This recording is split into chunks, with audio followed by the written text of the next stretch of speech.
আজকে একটি নিরামিষ আইটেম তোমাদের সাথে আমি শেয়ার করছি। লতিটা দেখো একদম টাটকা মনে হচ্ছে, কিন্তু এই লতিটা জানো তো বন্ধুরা, 1 সপ্তাহ আগেকার লতি। আর এই থোড়টাও কিন্তু 1 সপ্তাহ আগেকার, 1 সপ্তাহেরও বেশি, ভুল বলছি। আর এই মোচাটা হচ্ছে কালকেই সকালে পেরেছিলাম, তা আমি রাত্রিবেলা বসে কেটে নিয়েছি সব। লতিটা আজকে করেছি, আর থোড় আর মোচার জল পাল্টে আমি রেখে দিয়েছি। সেই ভিডিওটা আমি তোমাদের সাথে শেয়ার করব পরে।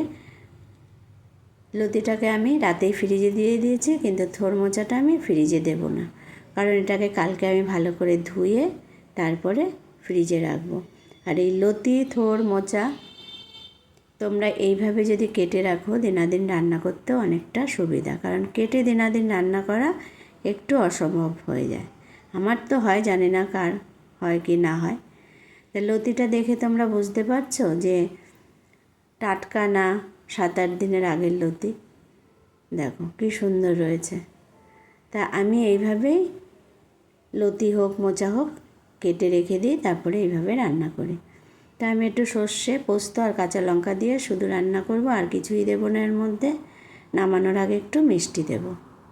তা তোমরা যদি এই টিপসটা ফলো করে এইভাবে রেখে দেখো, অনেক কাজে আয় পাওয়া যায়।